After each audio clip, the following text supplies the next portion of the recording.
Welcome back. We are joined by Professor John Meirschimer to discuss the war against Iran, which is definitely not going as planned. So thank you very much for coming back on.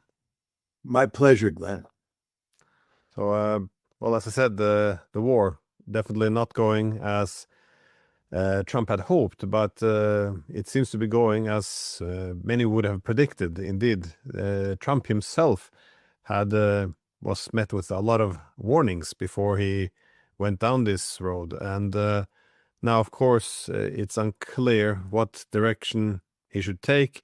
We also see reports from the from the American media that even Israel is now growing concerned. They don't think that Iran is going to collapse. They don't think it's going to surrender. So what exactly, if time is on Iran's side, why go down this road? And the Wall Street Journal said something similar, that Trump's advisor would like to find a quick exit from this war. So what do you make of this? Is this reaching the end of the war, or will Iran not permit this? Well, it's quite clear that the war is not going well for the United States, and that President Trump, I think, would like to put an end to it. And the problem that he faces is he can't find an off-ramp. I think nobody can tell a plausible story about how this war ends. If we had decisively defeated Iran the way we decisively defeated both Nazi Germany and Imperial Japan in World War II, then you can say the war is over with, we are the winner, and we're going to impose terms on the loser. But that's not what's happened here. They haven't won anything approximating a decisive victory. And in a very important way, the Iranians have an incentive to continue the war, to turn it into a protracted war of attrition, and they have the means to do that. So the question then is, how does President Trump get Iran to agree to settle this war? When you listen to people in the administration talk, they sometimes talk as if we're the only player in the game. Of course, the Israelis as well. But the Americans and the Israelis are in the driver's seat. We determined when the war started. We determined when it ends. We determine the conditions that the Iranians have to accept. This is the sort of view you get from inside the administration. But this is not the way the real world works. The Iranians have a say in this. And the question is, how do you get the Iranians to agree to stop fighting? Now, some people might say that we are inflicting so much punishment on the Iranians that they would be happy to quit. Pete Hegseth has been saying that today is going to be the day of the heaviest bombardment that Israel and the United States inflict on Iran. Okay, let's assume they inflict more punishment today than they have in any of the previous 11 days of the war. Does that mean that the Iranians are going to throw up their hands and quit? I hardly think that's the case. I think that Iran has prepared itself to accept massive punishment by the United States and Israel. So we can dish it out, but the Iranians are not going to throw their hands up. And in fact, what the Iranians are going to do is they're going to up the ante from their side. As we go up the escalation ladder, they'll go up the escalation ladder.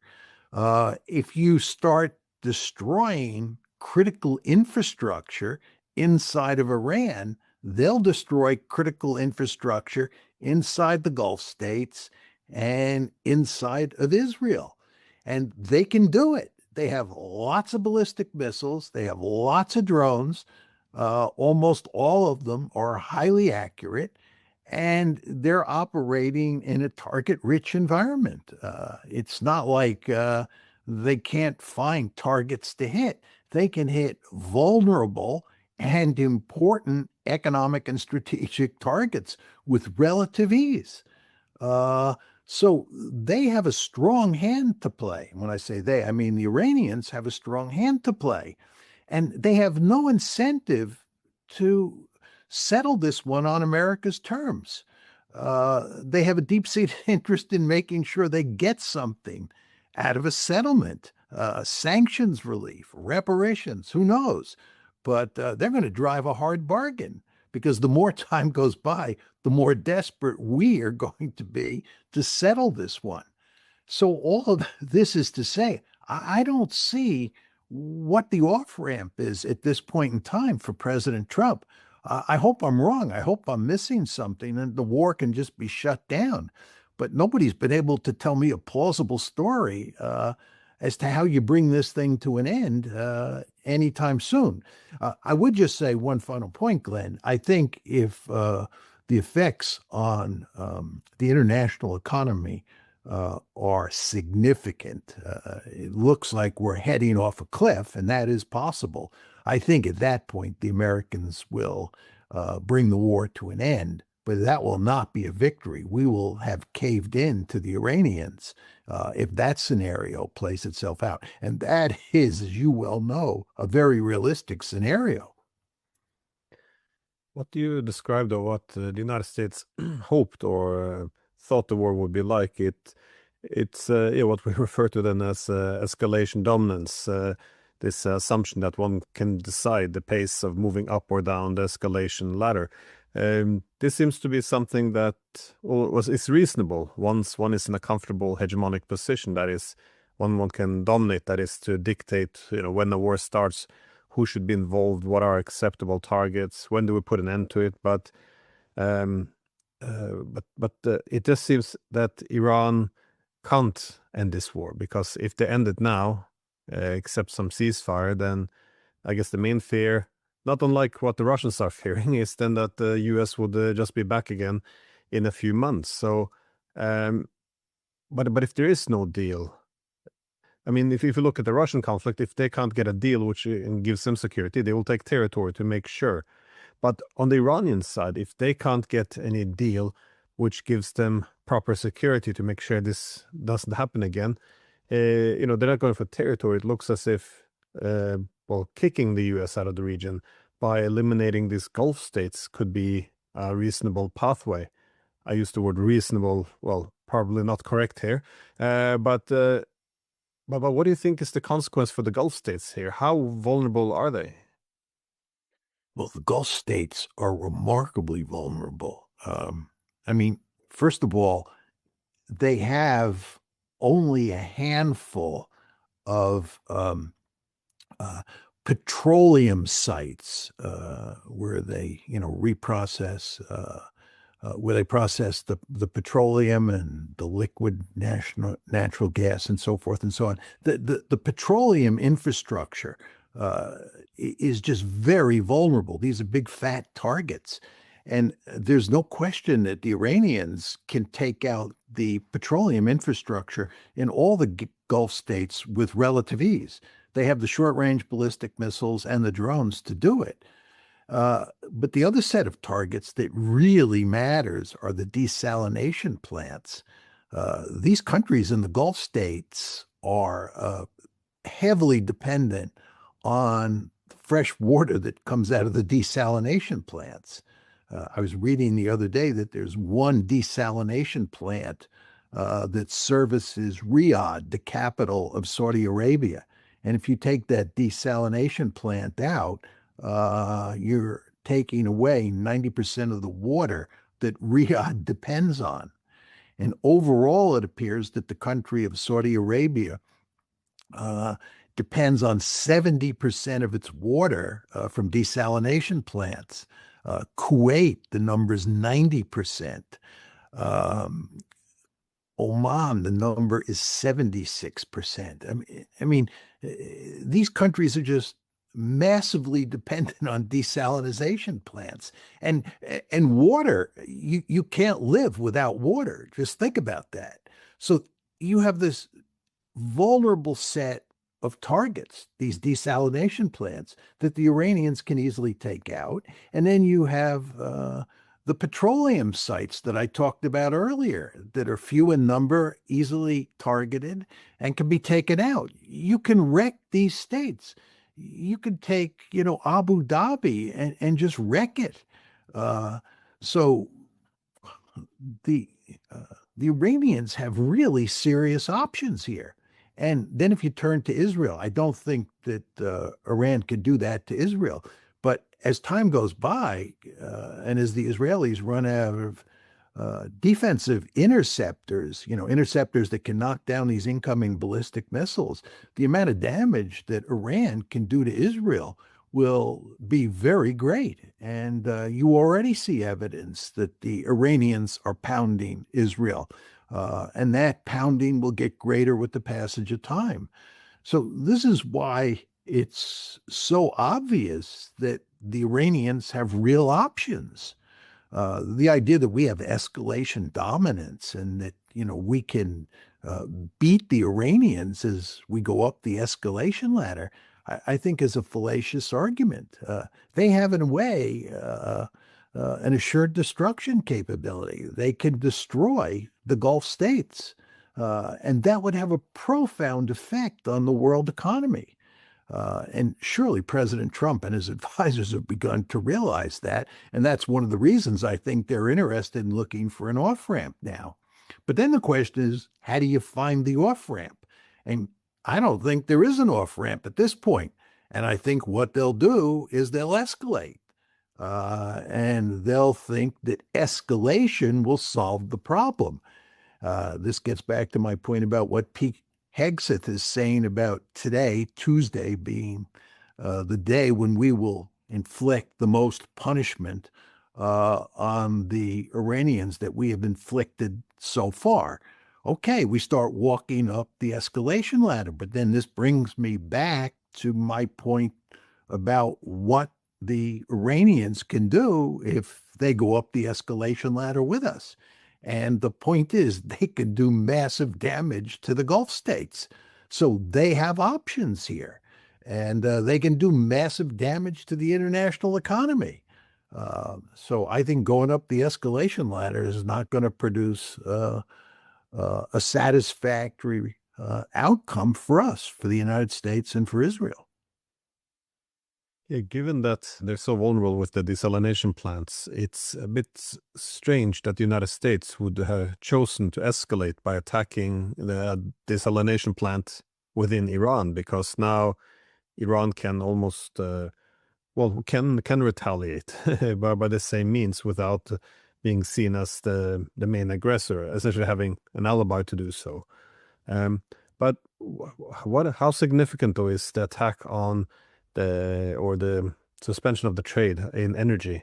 Because when people make the point, it's also linked into the entire international financial system with the petrodollar. But this seems to be one of the areas where the Trump administration is worried. Again, they make the point now that if Iran tries to block the Strait of Hormuz, then according to Trump's tweet, they will hit Iran 20 times harder. And now we hear Macron also say, well, we're going to come and help defensively somehow to open up the Strait of Hormuz. How do you see, how important is the energy aspect here, or what kind of dimensions are there to it? Well, the energy dimension is of enormous importance. 20% of the world's oil and gas comes out of the Persian Gulf. It just matters enormously. And everybody understands that if this turns into a long war, it will have disastrous consequences for the world economy. Again, this is one of the principal reasons that President Trump is looking for an off-ramp. He likes to talk about opening the Straits of Hormuz. All I can say is good luck on that one. If that was easy, we would have done it earlier. I don't think we can open the Straits of Hormuz. You remember not too long ago, President Trump was talking about escorting tankers in the Persian Gulf. And the Navy basically told them that was not possible. Those naval ships, American naval ships, would be too vulnerable. So I don't think that they can open the straits. The other thing you want to remember is if they actually destroy the petroleum infrastructure in the Gulf states, it doesn't matter whether the Straits of Hormuz is open or not, because there's going to be no oil coming out of the Straits of Hormuz. And if they destroy the desalination plants and the petroleum installations in the Gulf states, there are effectively not going to be any Gulf states left. I mean, the point is that the Iranians have options here. They can play hardball, and the consequences would be devastating for the Gulf states. And as I say, then it wouldn't matter whether the straits are open or not. But I don't think we're going to open the straits anyway. I don't think we're going to put naval ships in the Persian Gulf either.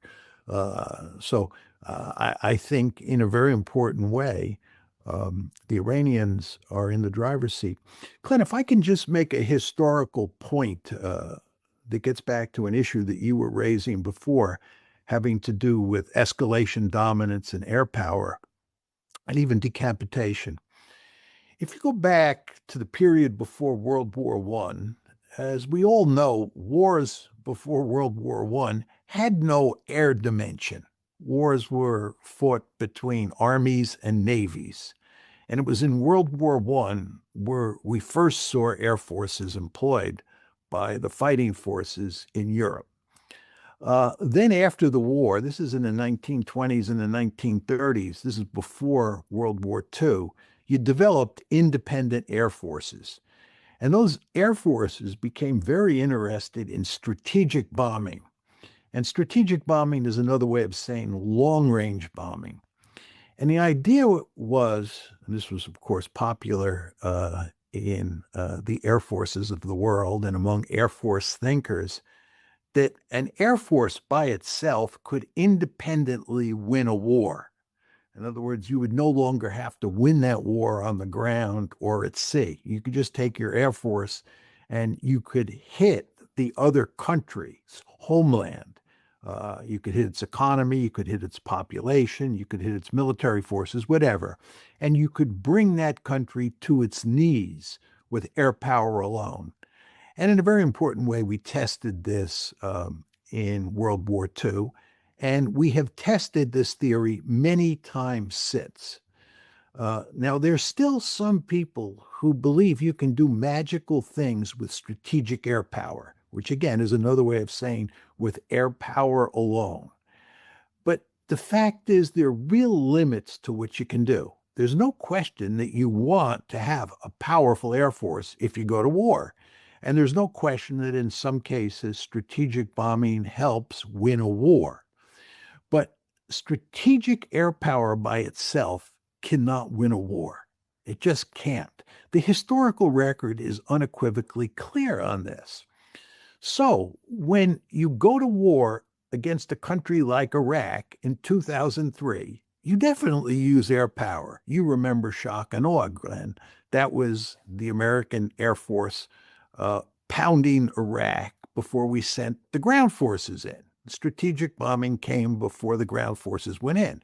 But the fact is, to create regime change and win a decisive victory in Iraq, we had to use land power. We had to send in ground forces. We couldn't do it with air power alone. Fast forward to the present. This is a campaign where we have no boots on the ground. There's no land power. And we're talking about doing it with air power alone. We're talking about doing it with strategic bombing. This is what the decapitation strategy in the opening stages of the war was all about. And when people now talk about going up the escalation ladder, when you talk about Pete Hegseth announcing that we're going to punish Iran more today than we have in any of the previous 11 days, what they're saying is that we're going to win this war with strategic air power, with air power alone. We don't need ground forces. Well, the historical record, again, is unequivocally clear on this. You can't win wars, especially against formidable adversaries, with air power alone. It just doesn't work. So here we are in a world where we have no boots on the ground. And President Trump does not want to put boots on the ground. I mean, serious boots on the ground. Are we going to conquer Iran the way we conquered Iraq? I don't think so.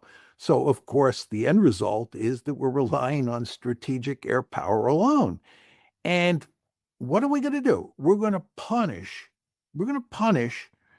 Iran like it's never been punished before. There's no question about that. You turn the American and Israeli air forces loose on Iran, they're going to do an enormous amount. They're going to inflict an enormous amount of punishment, do an enormous amount of damage to Iran. No question about that. But again, the historical record is clear that countries can absorb that punishment. Look at what we did in World War II. Look at what we did in Korea. Look at what we did in Vietnam. You can inflict massive punishment on civilian populations, and the countries fight on. And in terms of military targets, we're not going to get all those ballistic missiles and drones. They're going to continue to fire ballistic missiles and drones at Israel, at the Gulf states, and at American military assets. So strategic bombing is not going to produce a decisive victory here, in all likelihood, unless there's a miracle. And I don't believe in miracles. I hope I'm wrong. I hope this war comes to an end. But I don't think that's going to happen. And I think the historical record is on my side.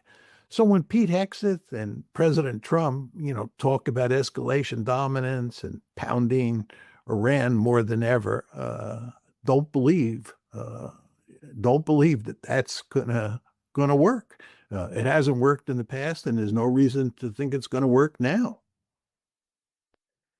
Yeah, this is a problem, how to put an end to the war once it starts. I think it was Otto von Bismarck who made the point that it was something along the line that it was easy to lure the Russian bear out of his hive, but difficult to get him back in. You can say the same about the Iranians here, though, because they didn't want this war, but now that it's here, it's very dangerous for them, I think, if it ends on terms which would allow the whole thing to play out yet again. So not to draw too many parallels with the Russians again, but I also think that for them now, restoring their deterrent to make sure that no one goes down this path again is, I guess, a key objective.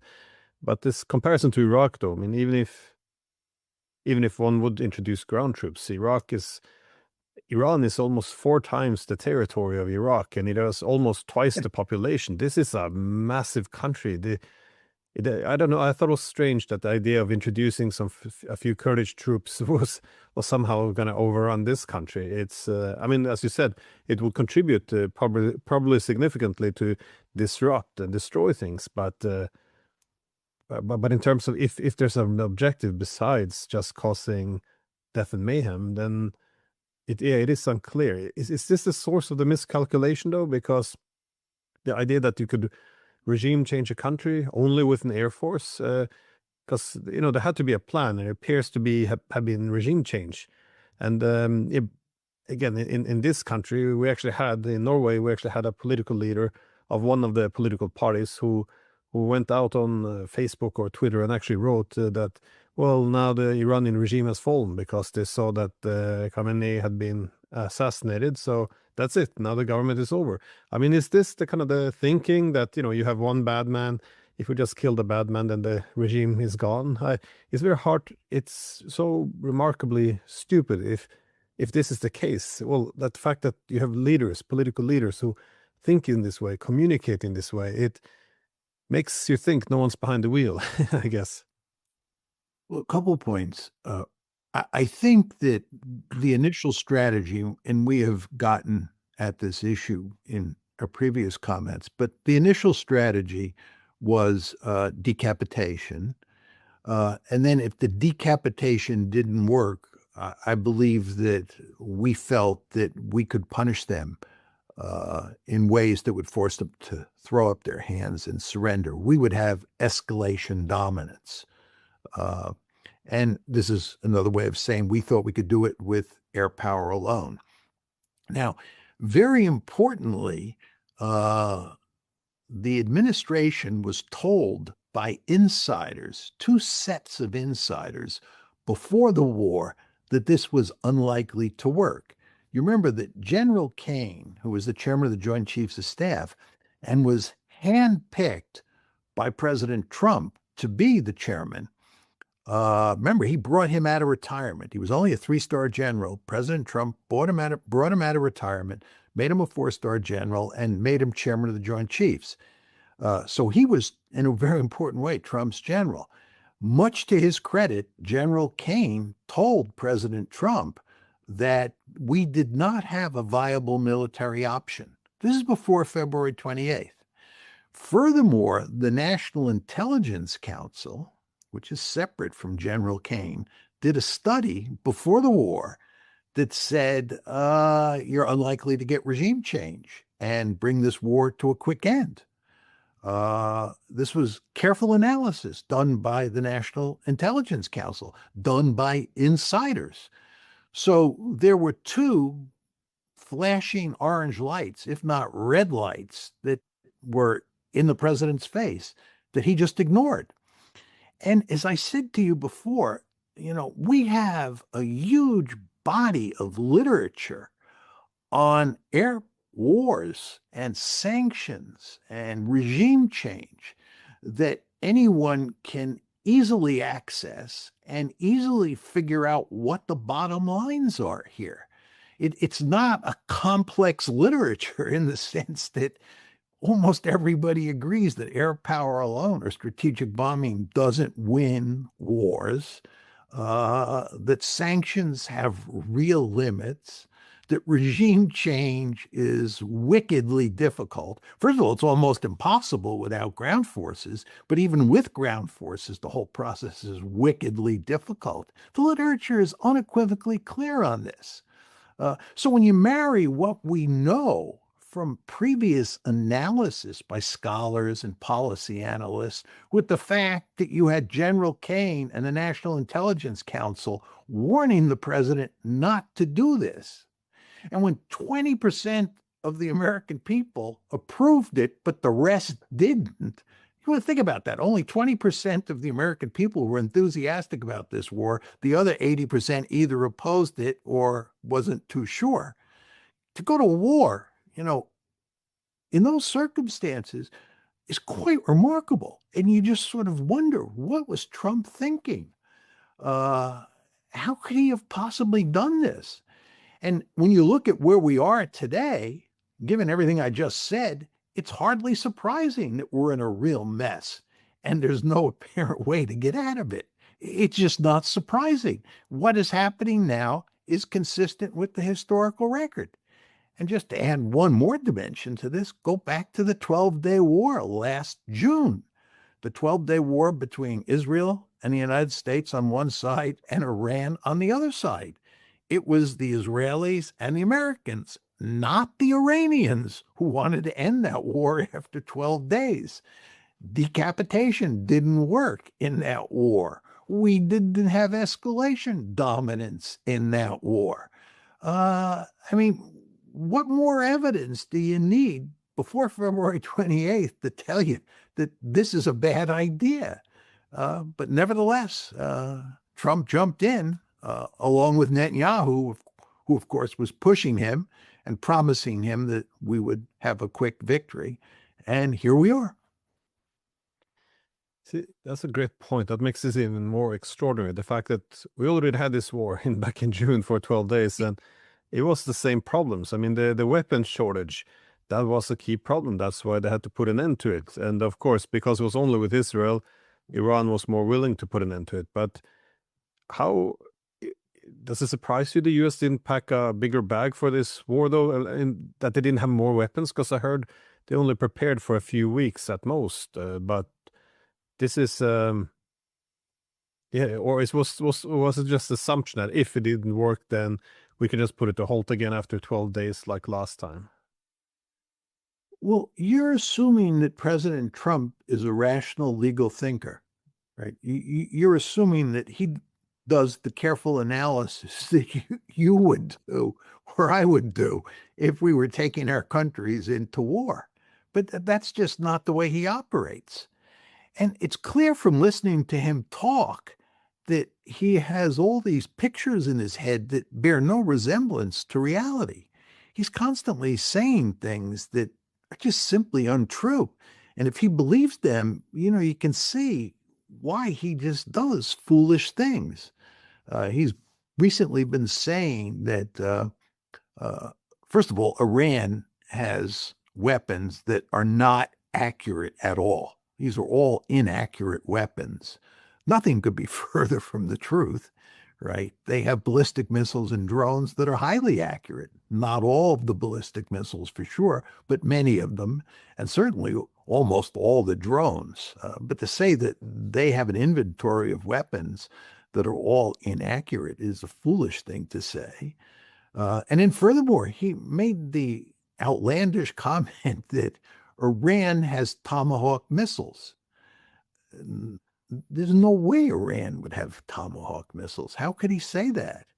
And then he tells all these stories about, how we decimated last year Iran's nuclear capability. We basically erased it from the map. But now we find out that that wasn't true, that 60% enriched uranium that Iran had before the 12-day war started, before we, the United States, bombed those critically important Iranian nuclear sites on June 22nd of 1965, that despite all that, the Iranians, 60% nuclear, 60% enriched nuclear material is still there. We didn't destroy it, but he said we did. So you never know exactly what he's thinking, but it does seem quite clear that the pictures, many of the pictures that he has in his head, don't square with reality. And in that circumstance, you can understand how he could be bamboozled by someone like Prime Minister Netanyahu into thinking he could win a quick and decisive victory. And by the way, if there's one person who was telling him that this was all going to work out in a magical way and we were going to live happily ever after a quick military victory against Iran, it was Prime Minister Netanyahu. He's been arguing for a long time that the regime in Iran was vulnerable and all we had to do was hit it hard and it would collapse. And apparently more moderate leaders would take over in Iran who would be willing to be subservient to the United States and Israel. But we just had to show that we had the courage. This is Prime Minister Netanyahu speaking. We just had to show that we had the courage to really hit Iran hard, to pursue a regime change strategy. And Netanyahu, for God knows how long, had been trying to get the United States to do that. He had been trying to drag us into a war against Iran by promising us that it would produce a great victory. But every president before Trump, including President Biden, avoided falling into that trap because they all understood that it was a trap and that we would not win a quick and decisive victory. But anyway, it appears that Prime Minister Netanyahu bamboozled President Trump, convinced him that we would win a quick and decisive victory. And we have not won that quick and decisive victory. I guess that's another great irony here. That is the whole argument that the Iranians are, an irrational actor, while we see now this kind of a bit unhinged rhetoric coming from the White House, because only over the past 24 hours, I've seen Trump's claim that the Iranians told Witkoff that, they would insist on developing nuclear weapons no matter what. That Iran was going to take over the whole Middle East if we hadn't attacked first. We had maybe 3 days before Iranians would have attacked the United States. And again, with this attack on the girls' school, killing 160 girls, very young ones as well. It looked, many of them were between 8 and 10. I went with the assumption that this was at least, well, I think a safe assumption that it was a mistake. No one hopefully doesn't target and kill 160 young girls on purpose, but I don't understand. First, they claim, well, it was an Iranian missile, then find out it's a Tomahawk. His whole administration then goes on, moving away from, okay, Iran didn't bomb, kill these girls on their own. But then moving on to the Tomahawk, that, yeah, Iran could have it. I mean, nobody else in the administration would go out, with such an absurd statement. Just seems that, governments always lie, all governments, but this really, takes it to a new level to the extent that the credibility, not just of Trump, but the United States could be at risk. And, that's it's a non-material asset, you can call it, but it's still very vital, it would seem, though. Well, I think if you look at both Iran and Russia, whether you like the regimes in those two countries or not, I think the leaders, and here we're talking about Putin in the case of Russia, and of course, Ayatollah Khamenei and now his son, all the evidence is that these regimes are rational legal, that they're thinking strategically. I mean, just to segue to Putin for a second, Putin is a first-rate strategic thinker. I don't know how anybody could disagree with that. The idea that he's some sort of fool who's detached from reality makes no sense. You don't have to like what he's doing. You can think that he was wrong to invade Ukraine. I understand that. But he thinks in a very logical way. I think he has a powerful strategic mind. And I think if you look at the Iranians, you listen to the foreign minister talk, he is an impressive individual. Again, you don't have to like the Iranian regime, and you can view Iran as an adversary. But I think it's very important when you're in a war and you're trying to assess the other side that you do it in a rational, legal way. And if the other side is smart and clever, that you appreciate that fact and take it into account as you put your plans together for dealing with the adversary. But all I would say is that the United States, when it comes to dealing with Russia, when it comes to dealing with China as well, and when it comes to dealing with Iran, you're dealing with leaders in those countries who are smart and who know how to think strategically. But then when you look at the Europeans and you look at the Americans, especially President Trump and Secretary of Defense Pete Hegseth, and you listen to them talk, you say to yourself, it's not clear that these people understand Strategy 101. It's not clear that they're operating in a rational, legal way. Sometimes I think it's quite frightening to hear President Trump talk about a particular issue because the things he's saying are just simply not true. Again, the point about Iran having Tomahawk missiles. This is just it's not a plausible argument, aside from the fact that it's not true. It's just not plausible. And he tells stories like that all the time. So I think that when you look at our side of the equation, it's not a pretty picture. Well, you have no, definitely. You have written a book on this topic that is with title "Why Leaders Lie." So the truth about lying in international politics. Well, how do you make sense of this then, or why? Because I remember from your book that one of the key arguments was that often we find more lying in from liberal democracies. I remember I cited that once in political propaganda because we often portray propaganda simply coming from authoritarian states. But if you go back to Walter Lippmann, Edward Bernays, all the original scholars on propaganda, they all made the point that if you're a liberal democracy, then essentially sovereignty has been transferred to the people.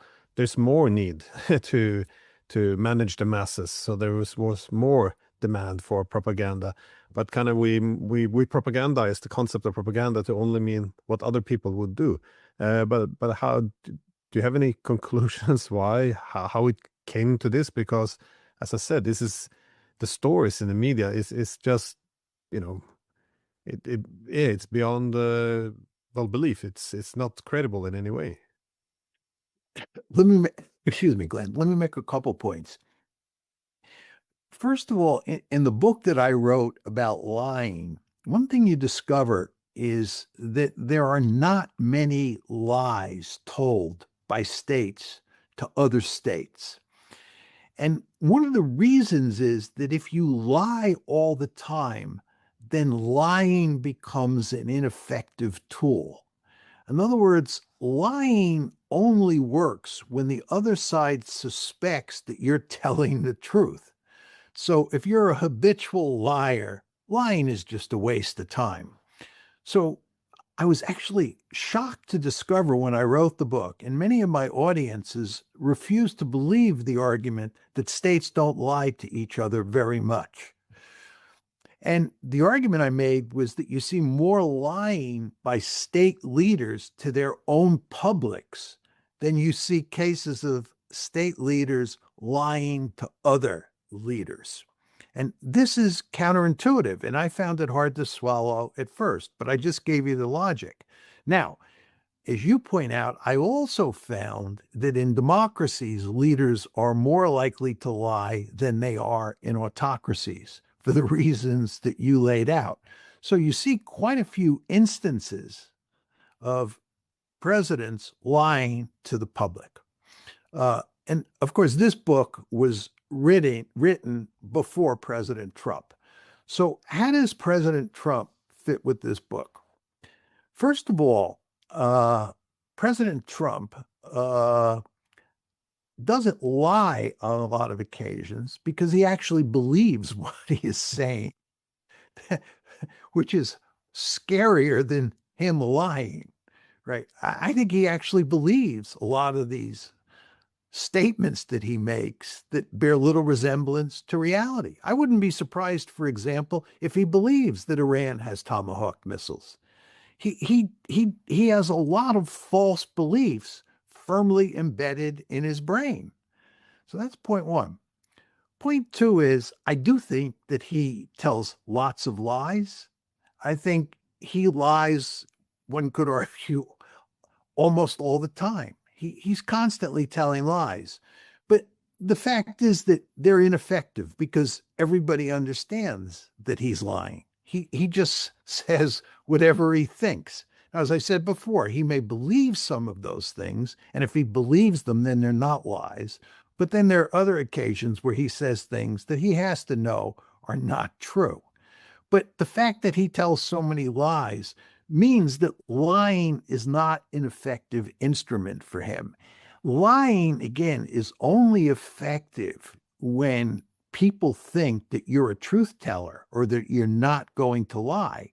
If you and I have a personal relationship that has spanned 25 years, and we've had a huge number of interactions, you, Glenn, and I, right? And I've always been truthful to you. It's easy for me to lie to you because you trust me and you let your guard down. But if you've dealt with me for 25 years, we're friends, but you know that I lie all the time. I really can't get away with a meaningful lie because you just don't trust me. You see the logic? So I think with regard to President Trump, the fact that he lies just doesn't make that much difference. It doesn't buy him anything. And if anything, because some people think some of the time that he really believes what he says, you think that he's not playing with a full deck. Well, I'm glad you, well, before pivoted a bit towards Russia, because that seems to be a possible, well, an important component now. Well, for two reasons. I guess one would be, well, how do you see Russia's involvement here? There's been a lot of noise in the media that the Russians are providing intelligence to Iran to hit American targets. I kind of assumed that this was happening. I assumed the Chinese were doing the same, as they have a concern, of course, that Iran could be defeated.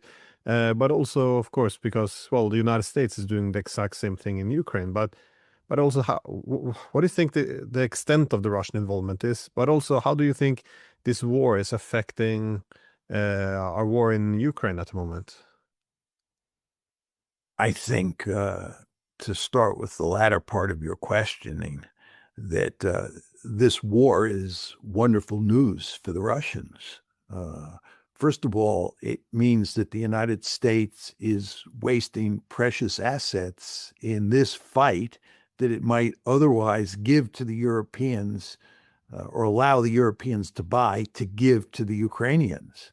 I think that there's no question that this is hurting Ukraine's efforts on the battlefield because we're expending huge amounts of munitions in this fight. Patriots, THAADs, things like that are being used. And by the way, you notice that we're bringing THAADs and Patriots from East Asia to the Middle East. And this means that we're weakening our deterrent against China. We're weakening our containment policy vis-a-vis China. But going back to the Russians fully understand that this is going to have deleterious effects for the Ukrainians. Furthermore, as you know, the United States has been working overtime. The West has been working overtime to inflict pain on the Russian economy. And this war is going to have the opposite effect. If the flow of oil and gas out of the Persian Gulf is greatly reduced, that means the demand for Russian oil and gas is going to go up. And we already see evidence that the United States is willing to allow India now to buy more oil from the Russians because India is hurting as a result of the cutoff in the Gulf. So economically, this is wonderful news for Russia. And again, in terms of the battlefield, it's wonderful news.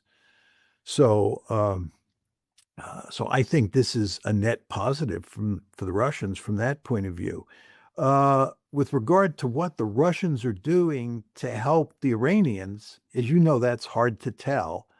I think that it is quite clear that the Russians are providing intelligence for the Iranians, and that intelligence is helping the Iranians wage the war. And it's limiting what the Americans and the Israelis can do to defend against Iranian ballistic missiles.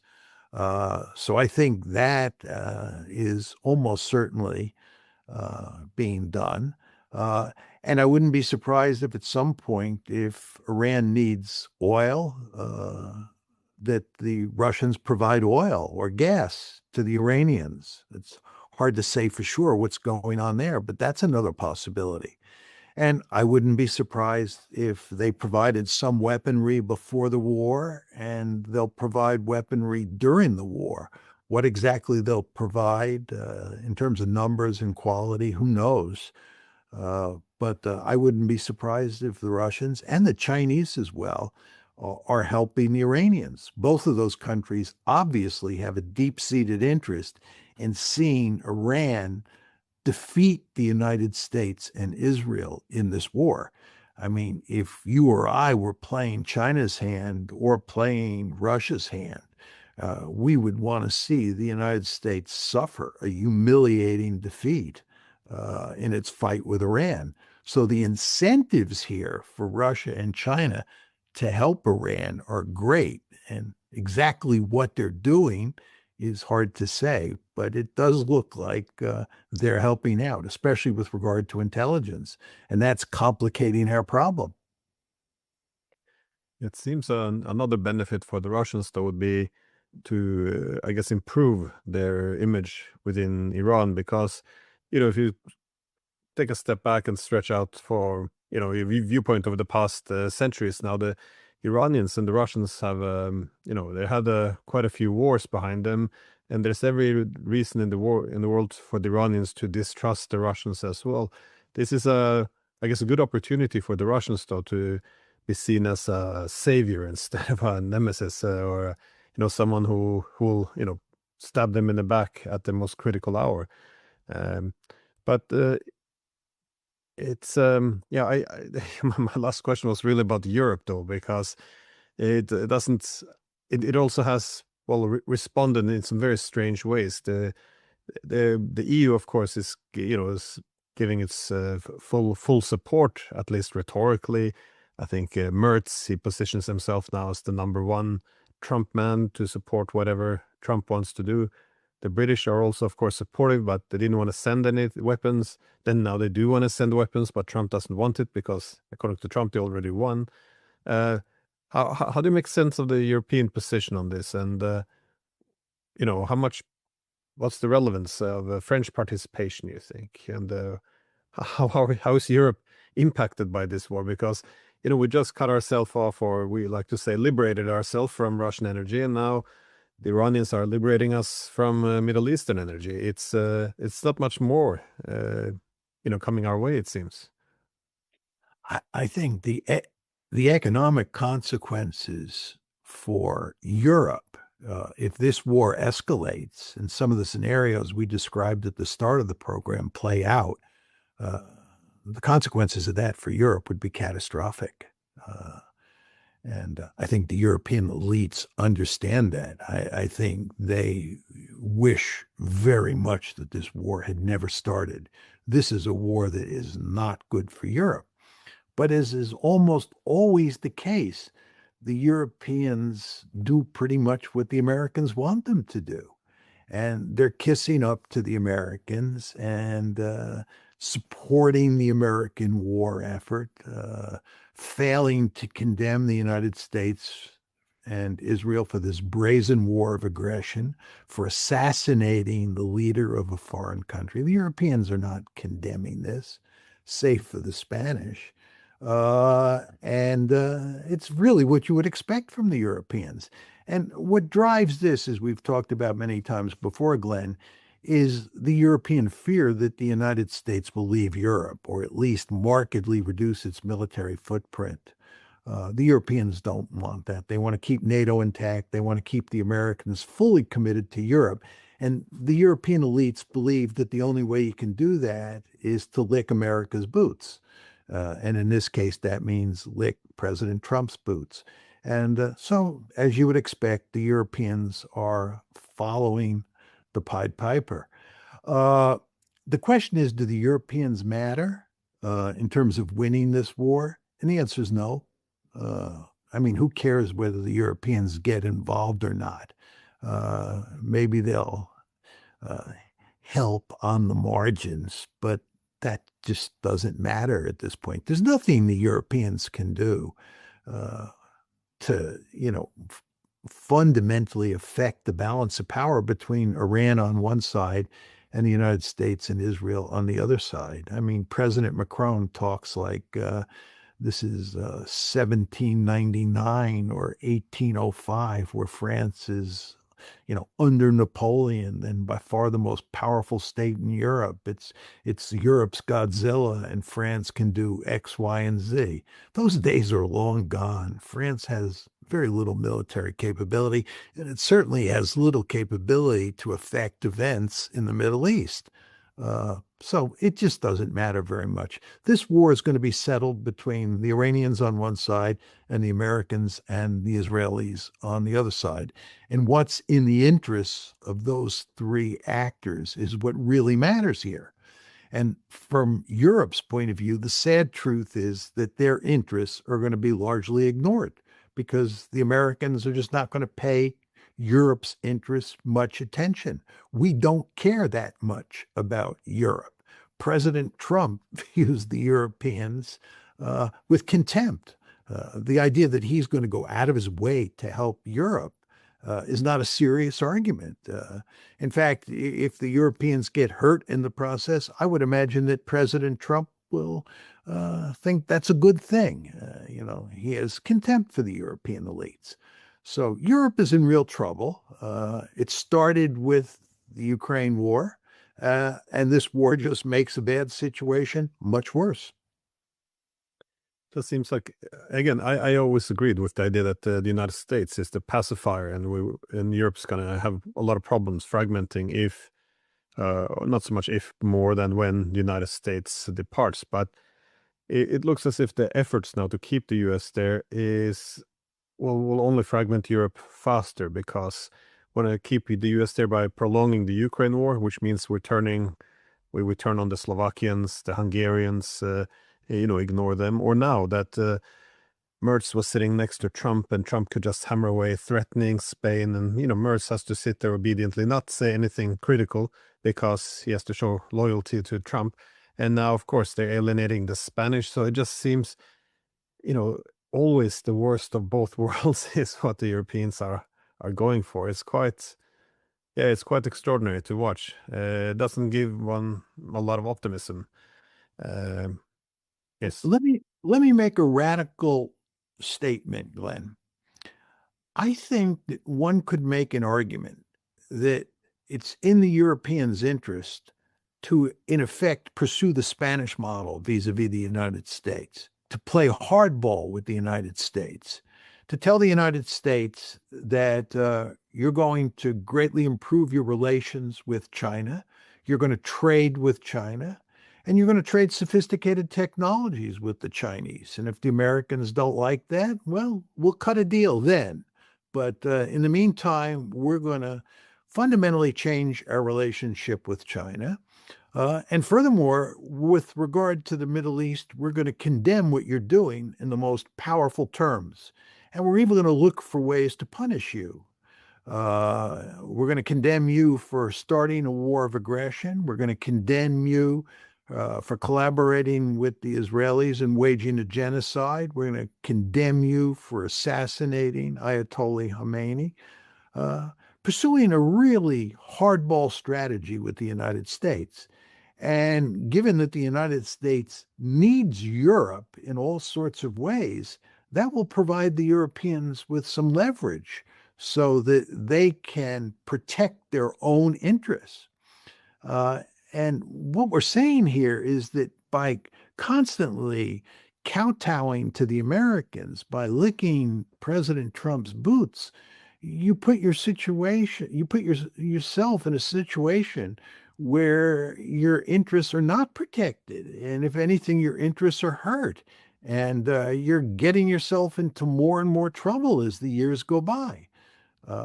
That's the way I'd look at it if I were a European. But again, this is a radical argument, and the Europeans' brains have been grooved to think that this is heresy, that, the arguments I'm making are wrong. They're just simply wrong. We don't have to analyze them. We just dismiss them out of hand.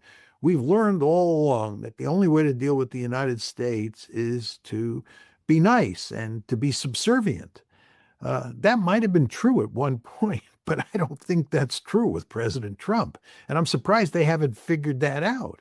I think the Spanish leader has figured that out. President Trump is a classic bully. In many ways, the United States is a country that is a bully and long has been a bully. But President Trump is a classic bully. And the only way you deal with a bully is you stand up to that bully. And if you show weakness, the bully will walk all over you. And of course, this is what President Trump is doing with the Europeans. He walks all over them. He doesn't pay attention to their interests. He does what he thinks is in America's interest. And if that hurts the Europeans, tough luck for them. That's his approach. And you would think that the Europeans would have learned this by now and would have altered their policies towards the United States in fundamental ways. But apparently that's not the case. No, I just like I say, I don't think it's radical at all. I always make the point as well that the most important partner for Europe should be the United States. But if you want to keep this relationship, then the Europe should do exactly the opposite of what its instincts tells it. That is not to put all its eggs in that one basket. What you want to do is diversify, work with the Russians, the Chinese, the Indians, and all others. Because if you have this asymmetrical interdependence where all of Europe's relations depend on the US, but Europe is not really that important to the US. With this asymmetry, the US can walk all over Europe and the relationship isn't anymore sustainable. So if you want to save the relationship, you need a balance of dependence, diversify as well. I mean, this is the logic of the Russians. For them, the Chinese relationship is the most important they have, but they also realize there's asymmetry there, that they would become much too dependent on China compared to China's dependence on Russia. So they recognize if they want the Chinese relationship to work, you diversify as well. You also would deal with the Indians and all others. And, but I think the mindset in Europe is just, well, America's our liberal democratic partner, so let's just show our loyalty. Let's cut ourselves off from the Russians, cut ourselves off from the Chinese, threaten the Indians a little bit. Now the Americans will reward us for our loyalty, and sit in front of his desk, call him daddy, and somehow everything will be fine. It's very strange. I don't understand where the thinking is, but yeah. Yeah, with regard to India, I've given a number of talks in India recently, and I was recently in Mumbai. And my advice to the Indians, I hate to say this as an American, but if I were an Indian, I would not get too close to the United States. As I like to say, the United States is a rogue elephant, and if India gets close, it will pay a certain price. It discovered this last year when President Trump put 50% tariffs on India. I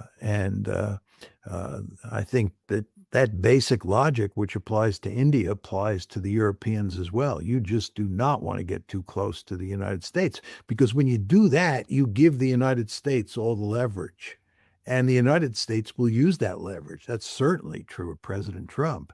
So you want to give the United States as little leverage over you as possible, and you want to maximize the amount of leverage that you have over the United States. This is my point about trading with China. The United States has a vested interest in making sure that European states don't trade sophisticated technologies with the Chinese. Okay, but that tells me that the Europeans therefore have leverage. They can threaten to trade sophisticated technologies with the Chinese. The Americans will not want that. And the Europeans can exact the quid pro quo from the Americans if they cut off the flow of cutting-edge technologies to China. Well, thank you very much, John, for taking the time. As always, I always learn a lot listening to you. So thank you, and I hope you come back on soon. Thank you for having me, Glenn. I enjoyed the conversation. I just wish the subject wasn't so depressing.